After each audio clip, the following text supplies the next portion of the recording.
Hey folks, okay, we finished walk-in scout this morning. Really gloomy day. I'm gonna have to drink another cup of coffee or something, snap out of this feeling I have. All right, so we have finished the long process of building the bottle jack. I'm gonna call it the bottle jack log splitter.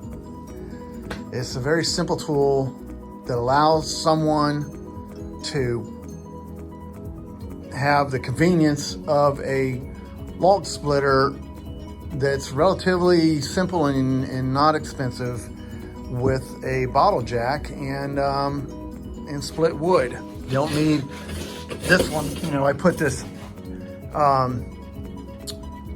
air bottle jack, pneumatic bottle jack on it just to try it out, but you can use this one. It works just fine and splits wood very easily. If you check out previous videos, I demonstrate that.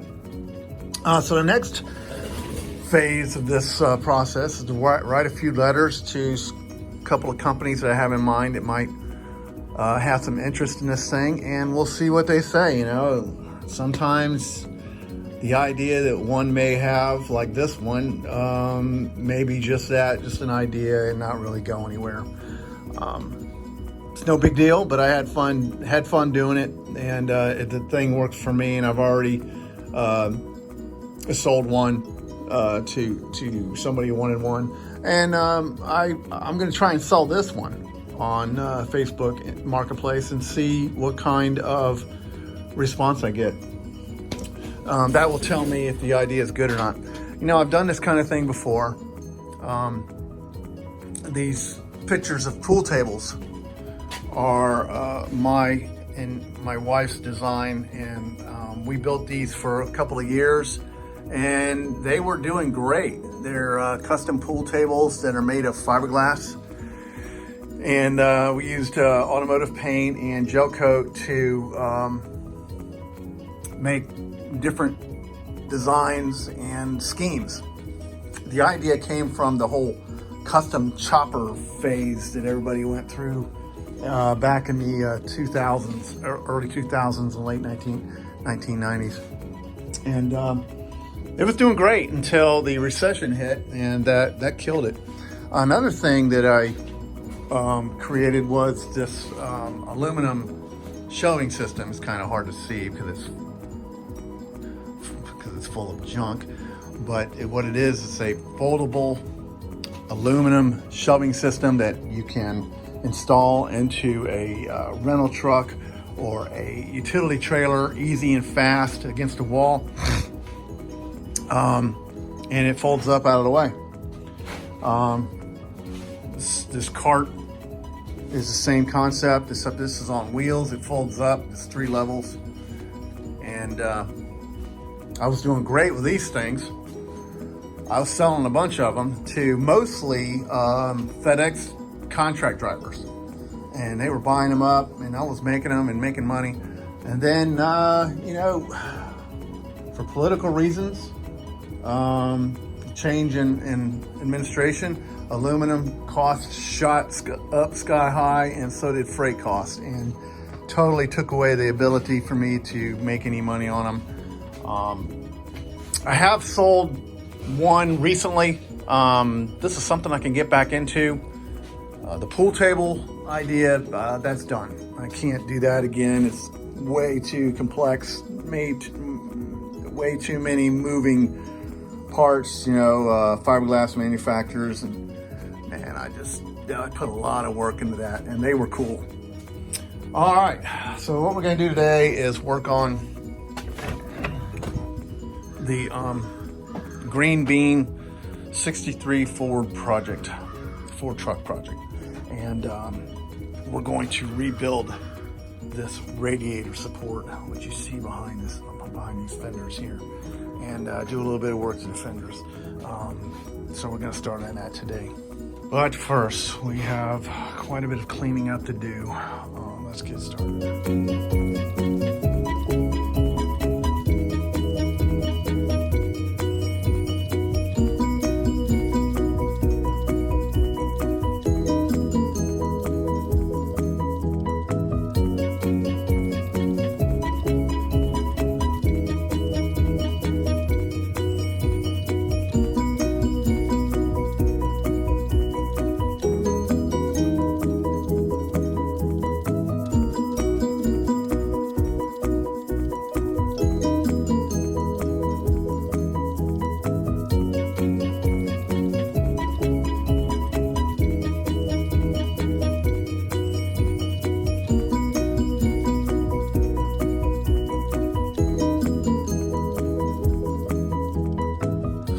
Okay, folks, as you can see, this baby is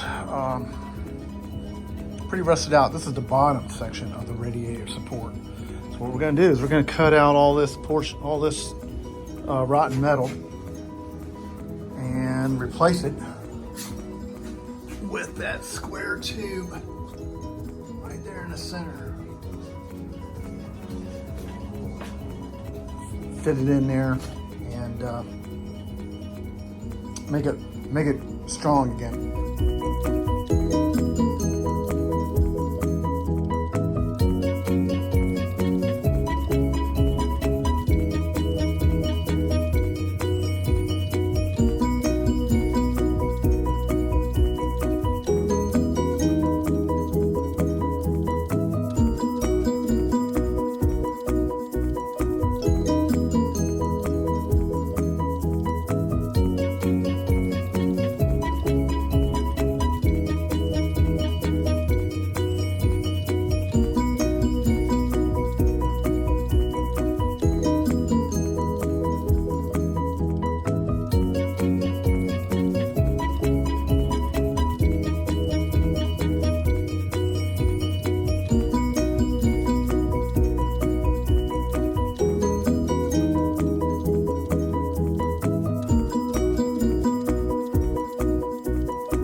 Good morning, folks. John Canode here from Ormond Beach, Alaska. Florida. Oh my God, it's cold. As my dad used to say when I was a kid, son, it's colder than a witch's tit in a brass brawl. Haven't heard that in a long time. Anyway, today we're walking Scout, trying to figure out what we're going to do. Of course, we've got bunches of things to do. I have to go to a lady's house and do a little bit of handyman work for her. I'm going to take care of that around 10 a.m. Then I have to go to the machine shop and pick up the 6.2 crankshaft, bottom end assembly crankshaft rods and pistons. I had to, in a previous video, you'll see where I had to take the crank and do a little hand machining with it, and then take it to the machine shop and have it rebalanced because of some issues that I had with the aftermarket rods that I bought for it. So that's what we got going on. Hopefully I'll have time to do some final work to the 63 Ford F250 radiator support. Doing some rust repair on that. That video will be posted soon, possibly today. All right, let's get going.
All right, folks. We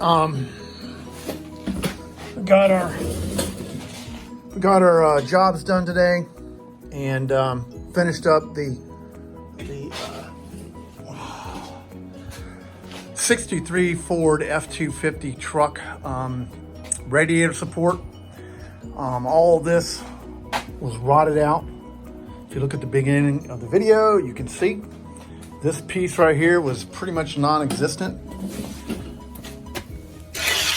which is right here. And we just replaced this with this 2x2 square tube, which works perfectly. And cut out the rot on these corners, welded in some new metal. Does it look pretty? Nah, it doesn't look pretty, but we don't care because it's not really going to be seen. And plus, this truck is going to hold its patina. It's going to look rough on purpose. We're going to leave it rough and make it sound and drivable and safe and fun. Here's the back side.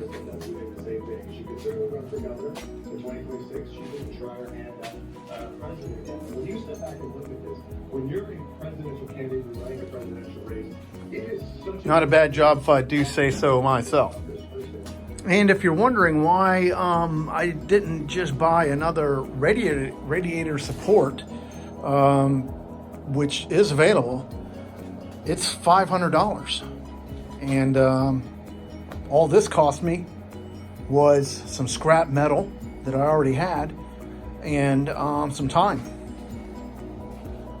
There's always a way to beat the price.